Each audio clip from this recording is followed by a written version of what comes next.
berbicara tentang kelegaan di dalam Kristus. Kelegaan apakah dengan meminum menjadi lega? Ataukah kelegaan kita rasakan saat kita sedang susah, orang beli duit, lalu tiba-tiba muncul duit mabrek, lalu lega? Bapak saudara terkasih, ada berita 2 hari yang lalu di daerah Ndawe, ya, ada cerita tiba-tiba keluar air dari bawah rumah. Dikatakan air ajaib, lalu orang-orang berbondong, oh ini air berkah. Tetapi ternyata air PDAM yang bocor. Mereka mengharapkan kelegaan, wah ini ada berkah yang akan saya terima di bawah rumah saya, ya. Lalu viral. Terkadang manusia kehilangan akal sehatnya dan berusaha mencari hal yang instan untuk mencari kepuasan diri, untuk mencari kelegaan yang sifatnya sementara, belum dilihat, belum diprediksi, belum diteliti dengan baik. Nah, oleh sebab itu kelegaan seperti apa yang mau kita bersama-sama pelajari pada hari ini? Bapak Ibu Saudara yang terkasih, ada seorang filsuf Korea bernama Byung-Chul Han. Ya, mungkin ada yang baru pernah mendengar. Byung-Chul Han yang terkenal karena kritikannya terhadap masyarakat modern. Di dalam bukunya The Burnout Society, ia mengatakan bahwa manusia zaman sekarang bukan lagi hidup di bawah tekanan dari orang lain, melainkan tekanan dari dirinya sendiri. Dahulu orang dipaksa untuk bekerja, tetapi sekarang orang berkata untuk memaksa dirinya sendiri untuk aku harus sukses, aku harus hebat, aku harus mendapatkan puji-pujian, aku harus membanggakan banyak orang, dan bahkan aku harus terkenal. Pemikiran manusia ini ternyata didasari dari dirinya sendiri. Dia didorong oleh keinginan batinnya dan pikirannya sendiri. Sehingga saat mereka belum mendapatkan apa yang mereka inginkan, mereka merasakan kelelahan. Mereka tidak dapat dipuaskan oleh keinginan mereka. Dan keadaan ini disebut burnout society. Bapak Ibu Saudara yang terkasih, banyak orang yang berambisi dengan pemikirannya sendiri. Dan sekarang banyak sekali platform online seperti TikTok, Instagram, Facebook. Apa yang mereka kejar? Mereka mengejar like, mereka mengejar respon, mereka mengejar subscribe, berharap mereka banyak dikenal oleh orang lain, berharap mereka menjadi sukses di kemudian hari. Banyak orang memuji-muji karena karyanya. Dan hal ini ironisnya, mereka mencari-cari pencapaian, mencari-cari kelegaan yang dirasakan hanya karena kepuasan pikiran mereka, hanya karena kepuasan jiwa mereka. Apakah sesuai dengan kehendak Tuhan atau tidak? Mereka ternyata tidak memedulikan hal itu.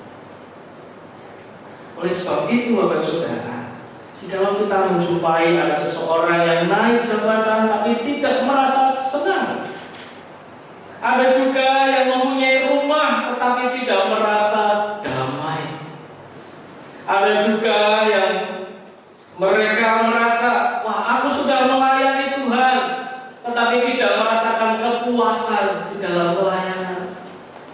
Hal ini membuktikan bahwa pencapaian seseorang tidak terbatas. Kita sudah mencapai titik ini, tetapi ternyata kita harus raih lagi. Kita harus raih lagi. Sampai kapan kita dipuaskan dengan pencapaian ini? sebuah achievement kehidupan. Sampai kapan kita mengakui diri kita bahwa kita ini berhasil, bahwa kita ini sudah hebat, bahwa apa yang kamu lakukan ini sudah memuaskan hati semua orang? Sampai kapan, pertanyaannya? Sehingga di dalam bukunya Byung Chul Han menyebutkan sebagai masyarakat yang kelelahan. Mereka lelah mengikuti ekspektasi dunia. Mereka lelah mengikuti kemauannya sendiri. Dan menariknya Bapak Ibu Saudara, hampir 2000 tahun sebelum Byung Chul Han menuliskan teorinya ini, Yesus sudah melihat kondisi manusia yang sama. Pada orang-orang zaman Yesus juga hidup di dalam tekanan. Mereka dibebani oleh tuntutan-tuntutan agama. Mereka dibebani oleh aturan-aturan. Mereka dibebani oleh ekspektasi yang tinggi. Mereka dibebani oleh usaha agar dianggap benar di hadapan Allah. Mereka berusaha untuk menjadikan diri mereka hebat. Mereka tidak dapat dipuaskan oleh keinginan mereka secara pribadi. Bahkan tadi kita membaca, mereka juga tidak dipuaskan oleh Yohanes. Mereka juga tidak dipuaskan oleh cara pelayanannya Yesus Kristus. Karena mereka yang memikirkan diri mereka sendiri.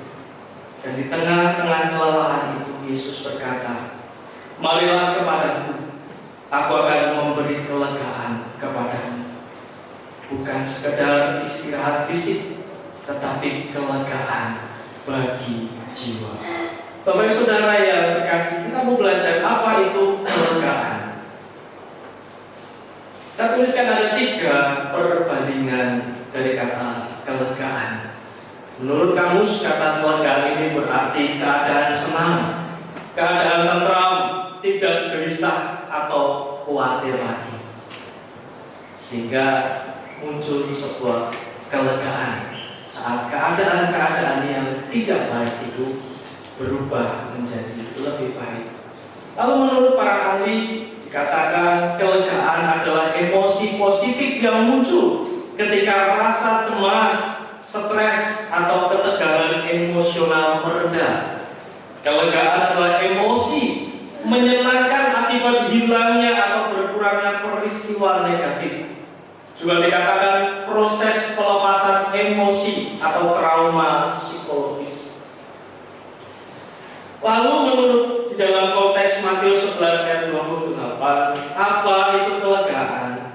Kelegaan dari kata anapauso atau kata dasar anapau yang artinya ana kembali ke atas sepenuhnya dan pau menghentikan atau mengakhiri. Jadi kelegaan menghentikan kelelahan sehingga seorang dipulihkan kembali atau beroleh ketenangan. Dari situlah kita belajar kelegaan saat segala sesuatu penat itu ada di dalam kehidupan kita, stres, batak, gitu ya. Tetapi saat muncul sebuah kelegaan, maka akan muncul ketenangan. Jadi kelegaan di sini kita mau belajar sebuah proses pemulihan dari kelelahan fisik maupun tekanan batin, tekanan pikiran yang menunjukkan sebuah hal yang tidak baik, gitu ya, yang mempengaruhi kehidupan kita.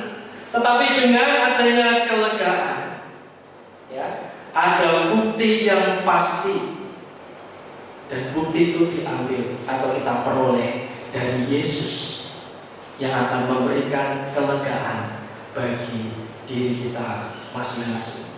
Bapak Ibu Saudara yang terkasih, kita mau terus menggumuli apa yang menjadi firman Tuhan pada pagi hari ini. Bagaimana kita mau mengerti apa yang akan Tuhan sampaikan melalui sabda firman Tuhan. Kelegaan adalah anugerah pemulihan yang membawa damai, ketenangan dan kekuatan baru. Seperti yang tertulis di dalam Matius 11 ayat 28 yang sudah kita baca bersama-sama tadi.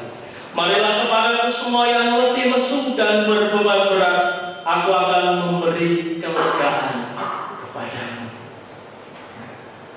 Berbeban berat bukan berarti berat tubuhnya yang besar, saudara, tetapi bisa saja pikiran, lalu permasalahan, pergumulan yang kita hadapi, yang saat ini terjadi di dalam keluarga kita. Dan semuanya itu serahkan kepada Tuhan. Datanglah kepada Tuhan. Bapak saudara yang terkasih, di dalam bacaan kita pada pagi hari ini ada dua bagian. Bagian yang pertama ayat 16 sampai 19, dan bagian yang kedua ayat 25 sampai 30. Bagian pertama yaitu ayat 16 sampai 19 ini, Yesus menggambarkan orang-orang yang selalu menolak pewartaan firman Tuhan. Yohanes Pembaptis yang datang dengan hidup asketisnya. Apa itu asketisnya? Hidup sederhana. Ia pun atau mereka pun menolaknya.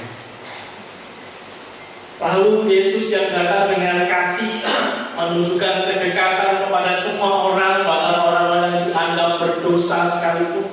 Yesus datang kepada mereka, mereka juga tidak menerimanya. Jadi mereka tidak terpuaskan dengan hasil pelayanan dua contoh orang ini, Yohanes dan Yesus.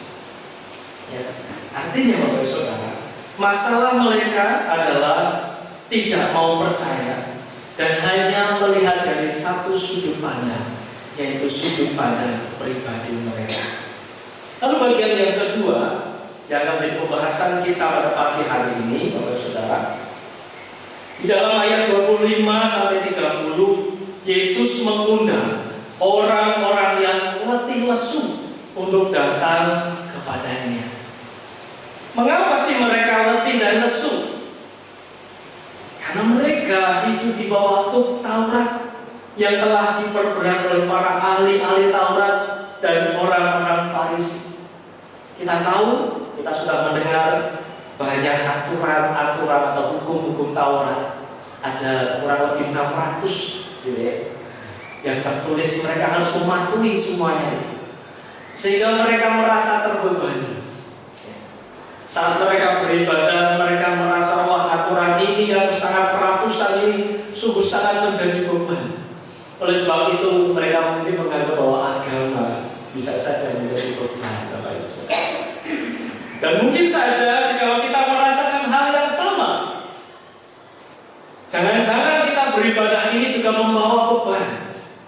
Aturan-aturan yang ditetapkan oleh gereja, liturgi-liturgi yang sudah ditetapkan, membuat kita tidak dapat berekspresi, membuat kita merasa bahwa ibadah GITJ kok tidak semeriah yang ada di sana, sehingga fokus kita menjadi hilang.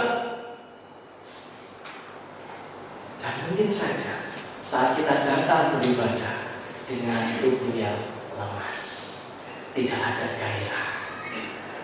Oleh sebab itu mari kita hati-hati. Kita melihat setiap kehidupan kita.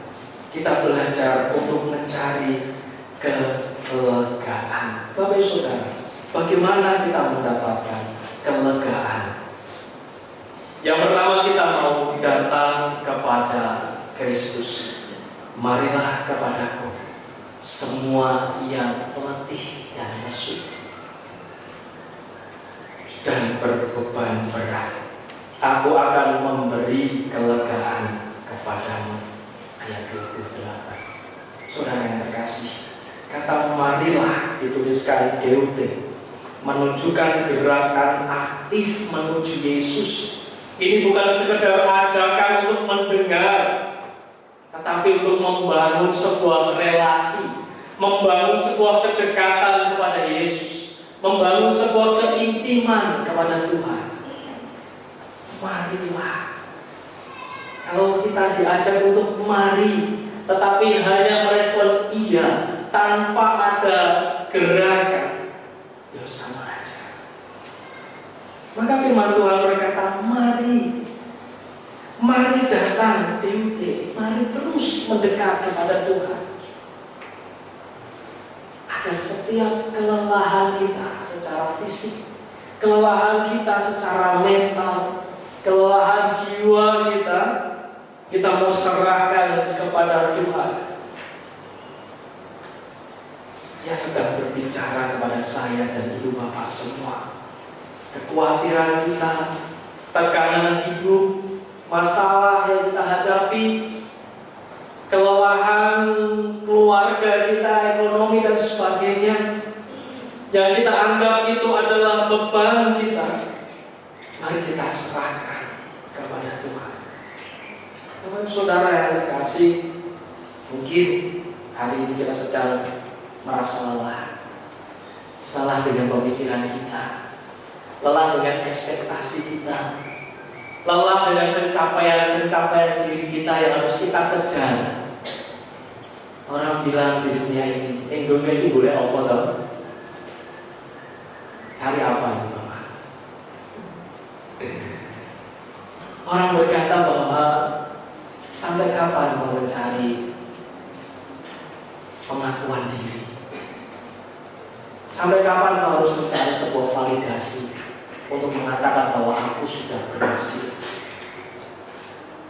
Meskipun sejatinya kita tidak bisa dipuaskan dengan keinginan kita sendiri. Selalu ada orang yang mengatakan wis duwe motor, pengen duwe mobil, wis duwe mobil, pengen duwe pesawat, wis duwe pesawat, pengen duwe UFO dan sebagainya. Kita tidak bisa dipuaskan oleh keinginan kita.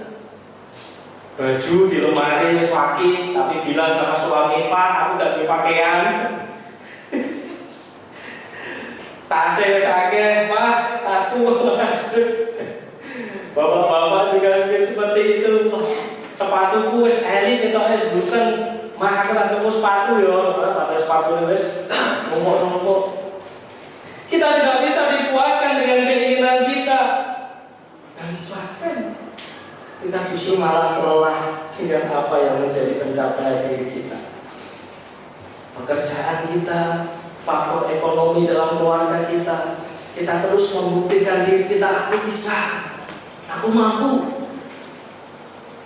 tapi lupa untuk mendekat kepada Tuhan. Datang kepada Tuhan, Bapak Ibu Saudara. Mungkin saja saat ini Bapak Ibu Saudara juga lelah melayani. Wow, ada yang lelah melayani. Aku lelah melayani. Seakan-akan pelayanan yang aku lakukan tidak ada hasilnya. Seakan-akan pelayanan yang aku lakukan tidak memuaskan hati jemaat Tuhan. Seakan-akan tidak ada pengaruhnya pelayanan di gereja ini. Sehingga ada kelelahan yang kita alami. Oleh sebab itu, saat kita merasakan hal yang membuat kita jatuh, yang membuat kita lemah, marilah kita datang kepada Tuhan dan berhentilah berusaha untuk mencari identitas diri kita. Berhentilah mencari pengakuan diri kita untuk dianggap lebih oleh orang lain. Justru yang harus kita lakukan adalah siapa pemilik kita, siapa toh yang harus kita layani, siapa toh yang harus kita sembah. Tidak lain dan tidak bukan Tuhan itu sendiri. Sehingga ekspektasi kita tidak menumpuk dan membuat jiwa kita lelah. Lalu yang kedua, bagaimana agar kita mendapat kelegaan? Di sana dikatakan memikul kuk Kristus. Ayat 29 sampai 30. Pikulah kuk yang kupasang dan belajarlah kepadaku, karena aku lemah lembut dan rendah hati, dan jiwamu akan mendapat ketenangan.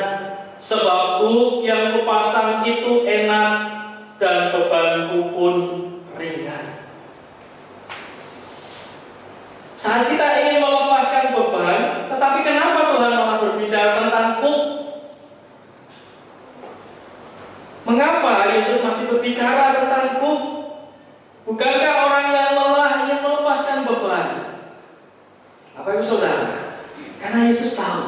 bahwa hidup ini tidak mungkin tanpa beban, tidak mungkin tanpa permasalahan. Kita tahu pada zaman Yesus, kuk adalah kayu yang dipasang di leher lembu supaya berjalan bersama-sama sesuai dengan petaninya, sesuai dengan peternaknya, melakukan pekerjaan-pekerjaan. Dia lupa mengarah ke kanan, ke kiri, lurus sesuai dengan pekerjaannya. Dan kuk yang Tuhan berikan adalah kuk yang enak, kuk yang bukan menjadi sebuah beban atau tekanan hidup, tetapi justru kuk yang dipasang Kristus adalah kuk yang enak dan bebannya ringan. Kita mau belajar, ya, di situ ada kata belajar. Belajarlah kepadaku. Dalam bahasa artinya matete. Belajar untuk menjadi seorang murid. Kalau kita adalah murid, lantas siapa gurunya? Yesus adalah guru kita.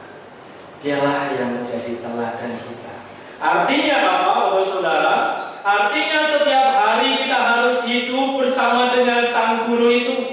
Kita harus hidup mendengarkan suaranya. Kita harus hidup mendengarkan kehendaknya dan juga meneladani apa yang menjadi kehendaknya. Kita sebagai seorang murid mengikuti apa yang menjadi kehendak guru kita, sehingga kita dipuaskan, sehingga kita tidak merasakan sebuah kelegaan. Tidak kita yang mencari kelegaan secara pribadi dengan memuaskan diri kita sendiri, tetapi marilah kita mencari Tuhan. Datanglah kepadanya, dan marilah kita bersama-sama mengikut yang sudah Tuhan siapkan bagi kita, sehingga hidup kita tidak ke kanan ke kiri seenaknya sendiri, tetapi setara dengan apa yang menjadi keinginan Tuhan. Jika mungkin saat ini kita sedang mengalami sebuah permasalahan, pekerjaan yang berat, ekonomi yang tidak kunjung membaik, pelayanan yang mungkin banyak sekali tantangan, tetapi saat kita mengikuti kehendak Tuhan, saat kita berjalan bersama-sama dengan Tuhan, kita belajar bersama dengan Tuhan dan tidak menuruti keinginan pribadi kita, maka kita akan dipuaskan dengan kelegaan itu. Kita akan dipuaskan dengan firman Tuhan. Kita akan disiapkan dengan sedemikian rupa menjadi pribadi-pribadi yang seturut dengan kehendak Tuhan. Maka belajarlah untuk mengerti apa yang mesti kehendak Tuhan. Berekspektasi tinggi, mempunyai pemikiran yang tinggi, tidak akan ada ujungnya. Tetapi mari kita mengarahkan fokus kita kepada tujuan yang benar. Kalau kita hanya berekspektasi sesuai dengan keinginan pribadi kita, mungkin hanya akan ada penyesalan di situ dan tidak ada kepuasan. Tetapi saat kita berusaha untuk menyenangkan hati Tuhan, melayani dengan penuh sukacita, melayani dengan penuh kerelaan, maka akan ada kelegaan yang terjadi. Dan Bapak Ibu Saudara yang terkasih, Byung Chul Han juga menyampaikan, penyakit masyarakat modern nantinya bukan lagi kolesterol, bukan lagi asam urat, bukan lagi darah tinggi, tetapi bergeser penyakitnya penyakit mental. Dia mengkritik manusia modern karena yang dipikirkan hanyalah pencapaian diri, sebuah achievement, sebuah pengakuan diri, sebuah validasi, sampai pada akhirnya mereka akan kelelahan secara fisik dan mental. Maka kita belajar pada pagi hari ini untuk semua yang berbeban berat, yang lesu, yang lemah, datang kepada Tuhan. Carilah kelegaan di dalam Tuhan, sebab hanya di dalam Tuhan kita akan merasakan sukacita surga. Amin. Kita berdoa.